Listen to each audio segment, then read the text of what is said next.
Because I was announced as a person with storytelling mats and props, I felt obliged to bring some. I didn't actually tell any stories with any, but I had the mats, which I've left up there actually, to advertise a felting workshop in October.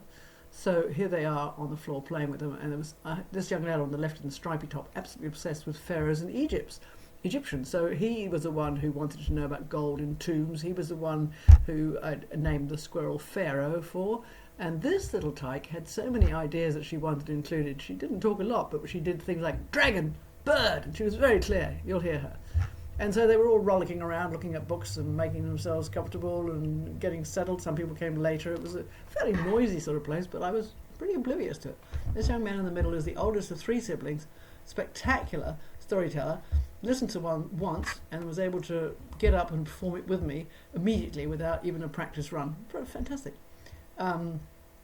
Yes, so was there something else I was supposed to say? No, then we tidied it all up and we got going, and the first thing I did was Bernie's Hill. And then young Betty, this one's youngest sister, wanted to get up and bring me a book, and I realised afterwards that she wanted me to read a story. Ha ha ha! Where's the woods? The fire burns. Fire. Which way from the question? I can't remember. That's right. Where's the fire? Guess what happened to the fire? Anybody guess what happened to the fire? What? They put it out. Exactly. The water doused it. Where's the water? The brown bull drank it. Oh, brown bull drank it. Where's the brown bull? Back of Bernie's Hill. Where's Bernie's Hill? All covered in snow. Where's the snow? The sun. No. We're never going to get gold now. We can look at the sun, which is a little bit like a point. Exactly, gold. So, that was the story of... Do you want to ask a question, Bridget? What's the question? Hang on, I'm looking at Betty. She put her hand up. It's really nice.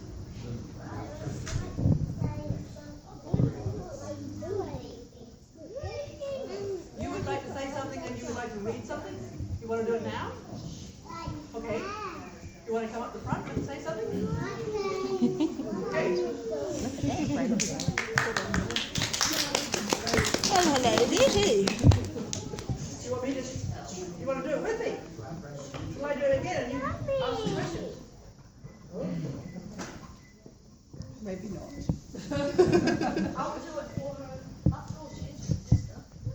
Well, you want to do the story with me about the little mountain? Okay. So, do you want to ask the questions or give the answers?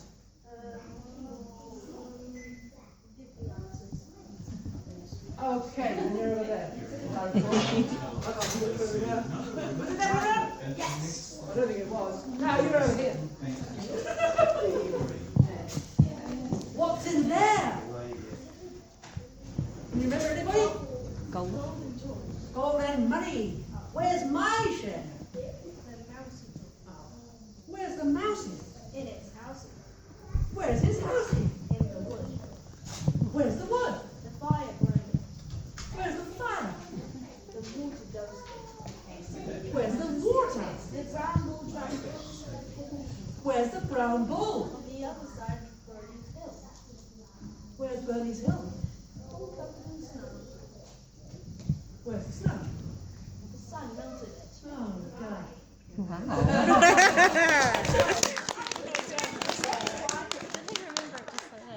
I'm going to tell you stories. Wow. Thank you, Betty, for that suggestion. Well, I tell you what that proves. What that proves is the power of stories to remember something. Yeah. Because we are instinctively wired to remember stuff with stories. Because way before writing and way before TV, people told stories about how the world works, why the sun comes up. And then you remember it. Fantastic, Giselle. Exactly, why is gold hidden in the tomb? Okay. Next, I did the newspaper story, which you saw already the day before this one, or the day before yesterday, and again with interruptions, not interruptions, but contributions about dragons and I don't know what else, but rather fine. They were such a lovely group. I enjoyed myself enormously. I think they did too. And began to get hot.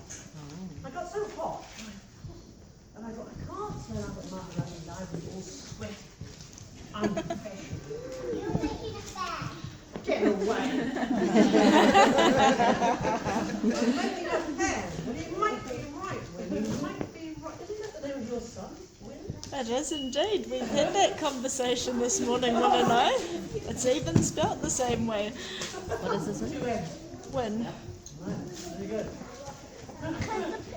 Not a long time ago, Claire and I were teaching at the same in the same preschool, and her son was That's right. so yes, you were right. And that was much, much cooler. But you know what else? Well, it is nice actually. I thought, no, I won't look all hot and sweaty when I turn up, but my goodness gracious, it's already 9 o'clock and I've only got an hour to get there and I'm still not at the top of the mountain. And I think I'm getting sunburned. So do you know what I did then?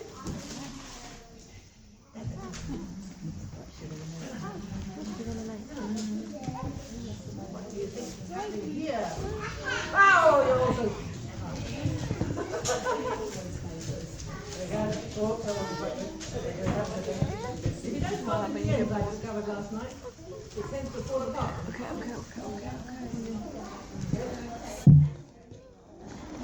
I know, you can't change the sofa table, they wouldn't be there. So then I had a hat. There you go. Now I had a hat. You like that? And I had a fan. You have to sit down on your bottom, Josiah, otherwise people can't see through you. So you should think about that. You can't see through you. What's a mistake? I turned it into a hat. Then right, I'll make it up. Here we go. Well, now I have a fan, a hat, a walking stick, and...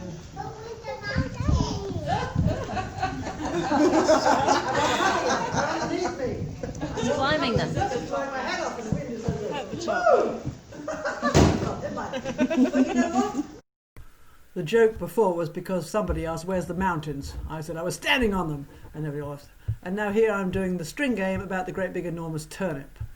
And these two brothers and the little one, well, Penelope, whom you don't see much, but who I showed you an image of, she was the one who wanted a dragon, and it managed to pop into this story. I thought it was just brilliant. I just love the live quality of this storytelling. To pull it up. The cow called the dragon! Yay! No, I knew there was a dragon in the story. What does it sound as a dragon make, please? What does a dragon sound like? Do they roar or do they... What? It's good. Roar! It roars and it sounds like fire as well. So it roars and hisses, it sounds like fire. But it's a little tiny dragon. So the dragon pulled the cow held on to Pa held on to Ma, and Ma pulled the turnip. She Tried to pull it up. She tried to pull it up. But it was stuck. So the dragon called. The chicken. Even lower on your bottom, The chicken. because that little dragon person behind you can't see through you. The chicken. Okay, a chicken, why not? So the dragon called the chicken. Come on, chicken. And the chicken said, and the dragon said, "Rawr." And the cow said, moo. And Pa said, we'll get it out. Yeah. What did Pa say? I don't know. I just told you. We'll get it out. We'll get it out. We'll get it out. Exactly. And Pa said, go on, let's move. And so, chicken held on to the dragon held on to the cow held on to Pa held on to Ma, and Ma pulled the turnip. She tried to Pull it up. She tried to pull it up. But it was stuck. Sorry. And they're exhausted. It was like me at the top of the mountain. The next story was the story, there was a winter theme. The next story was the story of the tent, the paper cutting one with the windows that you could see out of and the hole in the roof. And again, there were wonderful contributions from the little one who only had single words, but she knew what she liked in a story and it really contributed. And everybody, they were all such lovely people. The children were lovely, the families were lovely. That was very, very good. They did. They went to play there, but it wasn't night time. And you know what else they had at the top of this tent? There was a hole, which is unusual, because you were worried that the rain might get in. But some of them remembered, the boy remembered, a cow. Unstoppable. Now, there's no cows in this story, but there might be a dragon. Yes! Maybe they could see it out the hole. They could see the dragon out the hole, maybe. They might do. But they remember that the American Indians had tents that were called wigwams. And they had holes at the top. And does anybody know what the hole...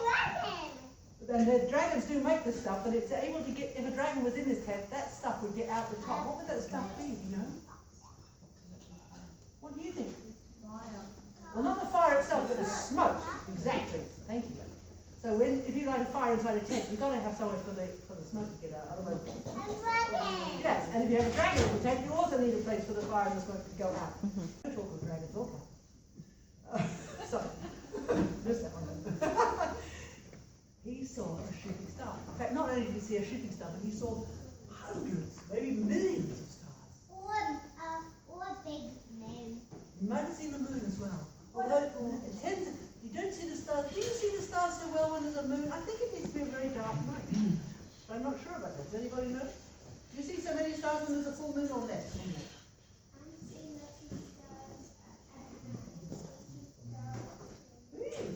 Wow. Well, he was a star watcher. And now the girl. And what? And birds. Dragons, cows, and birds. You were very well informed. The girl. Well, actually, that's right. The bird. Exactly. You're on to it, Penelope. She heard it first, and it said, Hold on, I want to hear the it was a little owl, and she saw it fly past. And this is my storytelling apron, beautifully made for me by my friend who's also a quilter and has beautiful fabrics. And it was only just recently finished, and I told the story of the mitten because it has many characters who can emerge from the various pockets. First I have to put it on and get help with that, and then I will be showing you a small excerpt from that story. And then this goes up. If you come with that. Oh, very good. You guys. There we go. One hand behind. There we go. I heard it pop. Thank you. Wow. So, this is a storytelling. First, Elton. inside the pockets. Okay, you're in the middle. Becky, can you go and sit next to Olive and Penelope just here so that people can see through you? Thank you. I'm not. Or whatever. Right. Oh. No, that's why you're calling it. Story number 99, Evelyn. Story 99. This is the great. And the 100-day stories. So you're saving. Pop them now. Pop. And that means that I can spread it out further. Now, this is a story that happened in winter. There's some strange animals in this story. No dragons. I didn't bring one. Got one, but I didn't have what I wanted. I wanted a bear. Couldn't find a bear. Except this one. Right. Long time ago, in a very cold country, a little bit like in the tent story, in cold countries, when it's really, really cold, and when it's really, really cold, it snows. Oh, I forgot the other bit. Put it back in there. Put it in the right order.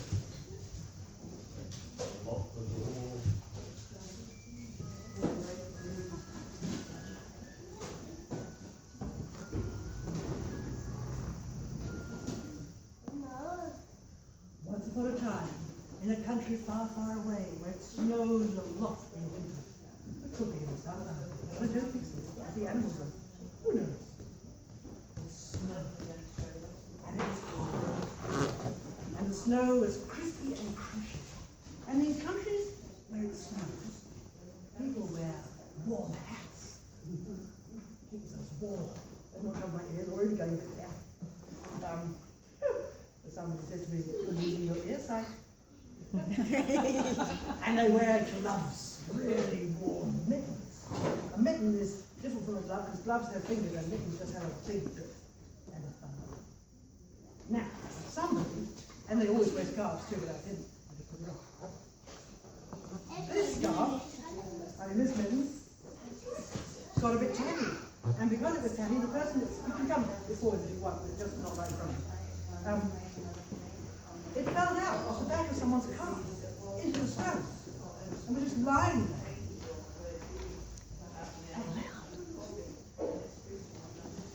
A little mouse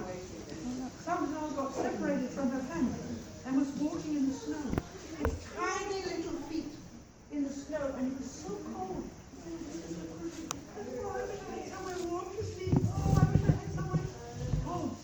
Look at this. Like a great big furry house. She called out, is anybody home?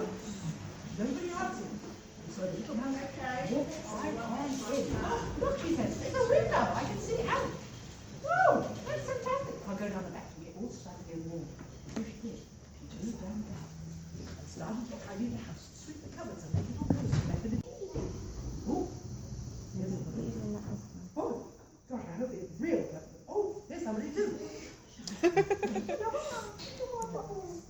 have to call There's him. a little fox. What's a little fox called? Try again. Go, hey. Foxy. Foxy? Foxy the what? Go, what do you want to call it? Quick. Pedro. Pedro. Pedro the fox. Oh, I like that. Exactly. She's on the star. Pedro the fox needed to say she was already curled up, and he was already curled up wanting to sleep. He was already curled up in the ball. But he managed to run and break the door and say, can I come in? Is there room for me? Who's inside? Nibbler the mouse and Squirrely the Pharaoh. Squirrely the Pharaoh. Fluffy the... Fluffy the long-eared rabbit and Piggy the pig. And shush. You do something. Someone else too. Who else? Who else is there? Someone called Moon. Moon the what? The night bear. Moon the black night bear. Is that all? And who was that? No. That was Pedro the fox. Pedro the There's fox another is one Moon. as well, isn't Oh, there there? was. Was there? Oh, no, maybe not. Oh, Piggy the pig. We did Peggy the pig. We did Moon the bear. I remember. You remember. It's hard to remember, isn't it? Now, this is Croaker the frog. I happen to know this one. Croaker the frog. I'm hopping and bopping, going, I should be in a pond, not in the middle of a snowy field. I don't know what's going on. Oh, here's a house. Maybe I can move in. Is anybody home? Yes. That's me. Nibbler the mouse and Squirrely the Pharaoh. Squirrely the Pharaoh and What? Jackie the long-eared rabbit. slow down. And Moon the big black bear. Moon the black night bear, Pedro the fox. Who else was in there? Piggy the pig. Piggy the pig. I think that's all that's in there. I hope so. Now it's No, I love the cat. cat. I didn't put a cat in there, I don't think. Oh, Foxy. What was Fox? Pedro the fox. Pedro the fox. He's there. It's getting a bit tight now. And now almost the last animal is coming. This would have been a bear, but I couldn't find one. It is not a cat. It's an elephant. I'm terribly big, I'm terribly fat. I've got no fingers, I've got no toes. I've got an enormous nose. Oh, you do? Trinky? Oh, Trunky the elephant. Trunky the elephant. Can I move in your house, please?